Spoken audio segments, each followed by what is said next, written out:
Bismillahirrahmanirrahim. Assalamualaikum warahmatullahi wabarakatuh. Halo rekan-rekan sekalian, alhamdulillah bertemu kembali di channel Login Pajak, channel yang membahas tentang seputar perpajakan. Pada kesempatan yang baik ini, kami masih membahas pertanyaan-pertanyaan yang ditujukan kepada kami secara langsung dari rekan-rekan sekalian, yang tentunya berkaitan dengan seputar perpajakan. Seorang ikhwan bertanya kepada kami, "Pak, apa hukum membayar pajak dalam agama Islam?" Pertanyaan ini sangat menarik sekali. Oleh karena itu, untuk membahas pertanyaan ini, kami akan menghadirkan narasumber yang berkompeten di bidangnya, yaitu Ustadz Dr. Malki Ahmad Nasir.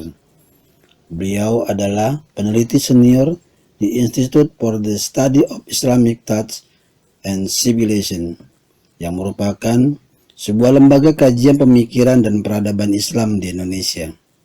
Selain itu, beliau adalah dosen Fakultas Dakwah di Universitas Islam Bandung. Dan latar belakang pendidikan beliau adalah strata 1 di Universitas Islam Syarif Hidayatullah Jakarta, strata 2 di Fakultas Islam Reveal Knowledge, dan strata 3 di International Institute of Islamic Thought and Civilization Malaysia. Dan pada tahun 2015, beliau melakukan penelitian terhadap naskah perubatan di perpustakaan Leiden Belanda. Untuk itu, mari kita simak bersama-sama pencerahan dari beliau yang telah kami wawancarai sebelumnya. Dan sebelum dilanjutkan, jangan lupa mohon support dari rekan-rekan semua agar diklik subscribe dan memberikan komentar yang positif serta like dan share-nya agar channel ini tumbuh menjadi lebih baik.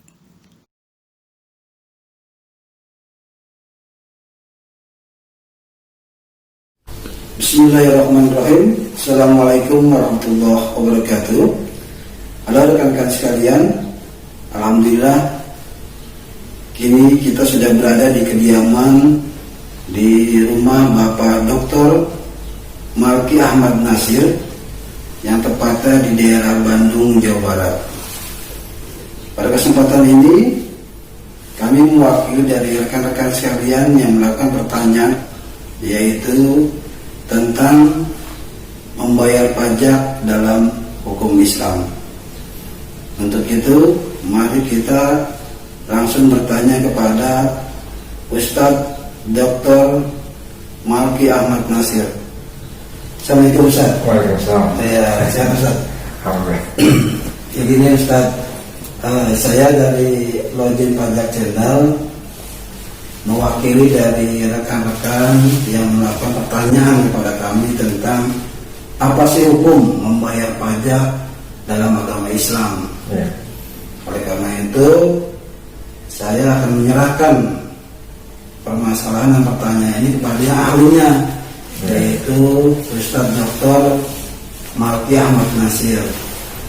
Maka dari itu kami minta penjelasan dan pencerahan dari Pak Ustadz. Ya.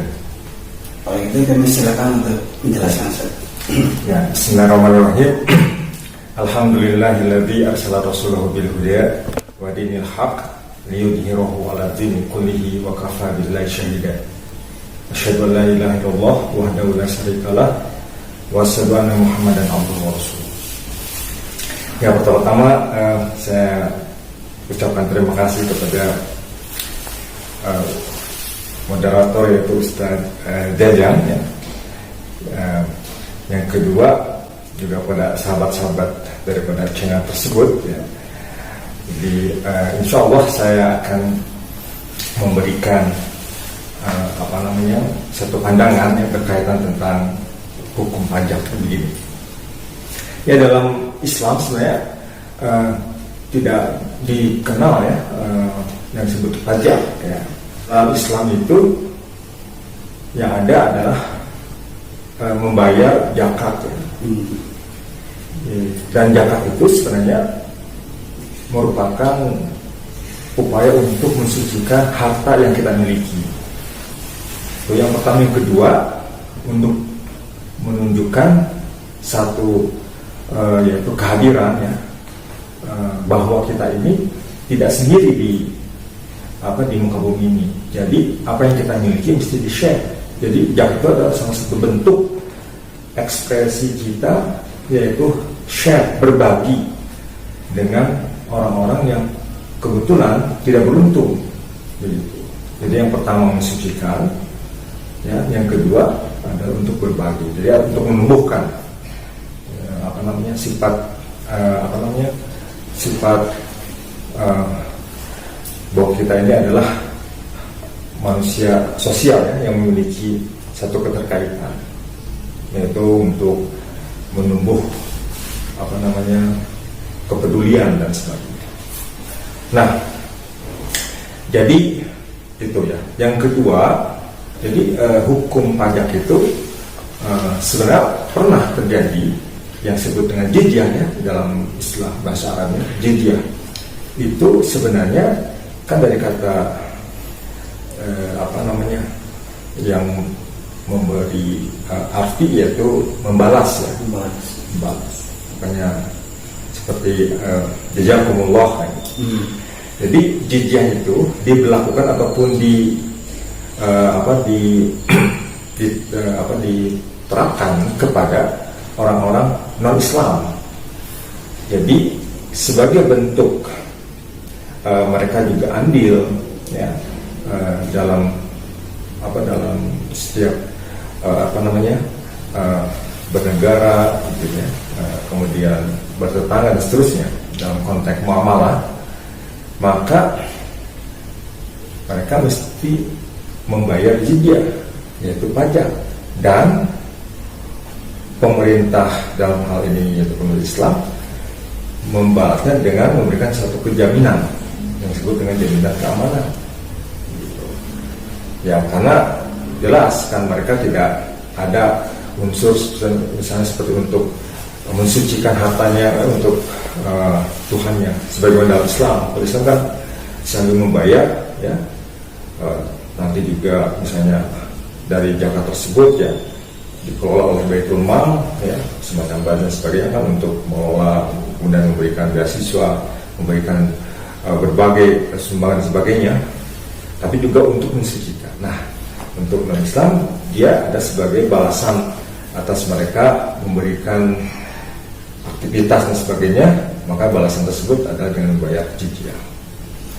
Nah, jadi dalam Islam begitu, ya, konteksnya. Kemudian jika pemerintah tersebut misalnya bukan pemerintah dalam hal ini, ya, Islam, ya, katakanlah misalnya yang mengelolanya, fungsi zakat tetap wajib. Artinya misalnya orang tersebut berada di daerah yang minoritas, ya, artinya mayoritasnya adalah bukan Islam, tetap saja kewajiban untuk mengeluarkan zakat adalah wajib bagi orang Islam, begitu. Jadi itu bedanya. Tapi kalau jizyah itu dia hanya berlaku kepada ataupun terjadi kepada orang-orang yang itu non Islam. Tapi juga tidak misalnya secara general, yang harus dilihat juga kemampuannya. Kalau dia tidak mampu, ya dia tidak jadi satu kewajiban untuk membayar jizyah tersebut ataupun pajak tersebut, begitu. Itu, ya, mungkin itu konsep ini, ya, konsep dalam itunya secara kronologisnya. Nah, sekarang pertanyaannya, kalau misalnya dalam konteks seperti pemerintahannya tidak seperti yang kita maksud, ya, bagaimana hukum tersebut? Nah, itu sama seperti sebagian para ulama, ya, mufassirin juga berpendapat itu seperti dalam konteks kemaslahatan. Misalnya seperti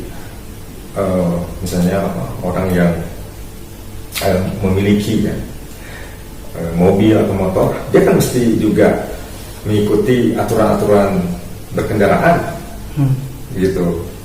Untuk apa? Untuk kemaslahatan, seperti misalnya mau bayar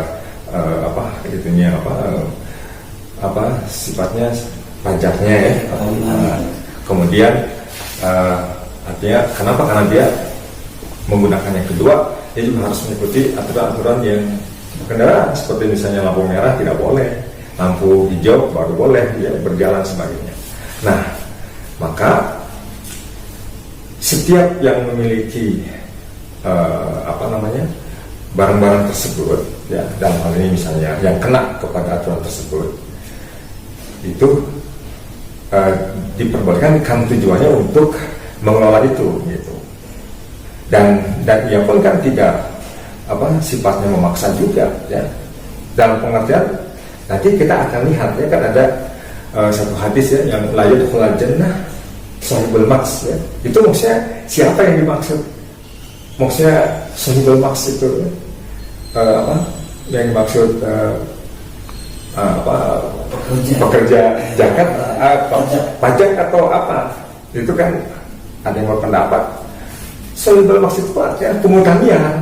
Jadi bukan karyawan. Jadi pungutan itu maksudnya seperti yang kita lihat lah, misalnya di tempat-tempat misalnya di pasar ya, kemudian demi keamanan, nah itu.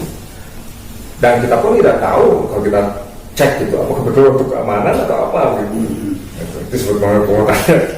Tapi kalau pajak ini memang jelas kan, jadi dengan diambilnya ya dan telah memenuhi kriteria, maka yang wajib untuk membayarnya, maka kita bisa lihat bahwa bayaran tersebut memang untuk pengelolaan ya, misalnya untuk seperti misalnya untuk membangun infrastruktur dan seterusnya. Jadi misalnya dari situ gitu. Dan itu sifatnya saya perumpamakan, dan saya merujuk juga kepada beberapa pendapat daripada para ulama juga. Itu seperti membangun ya infrastruktur yang ada di misalnya aturan-aturan ya dalam berkendaraan, baik itu yang disiapkan oleh para sumber daya alam, sumber daya manusia ya, misalnya dia kan mengelolanya dan seterusnya untuk membayar mereka supaya mereka juga punya rasa tanggung jawab dan sebagainya. Kedua juga untuk membiayai yang sifatnya tadi gitu ya, infrastrukturnya. Nah itu mungkin saya kira itu untuk sementara ya. Iya. Nah rekan-rekan sekalian, begitulah yang dijelaskan oleh Bapak Ustadz Dr. Malki Ahmad Nasir tentang kedudukan pajak berdasarkan kronologisnya dan siapa saja yang bisa dibebankan membayar pajak. Untuk itu mudah-mudahan apa yang disampaikan oleh beliau bisa kita terima dengan baik dan bermanfaat untuk kita semua. Assalamualaikum warahmatullahi wabarakatuh. Waalaikumsalam warahmatullahi wabarakatuh.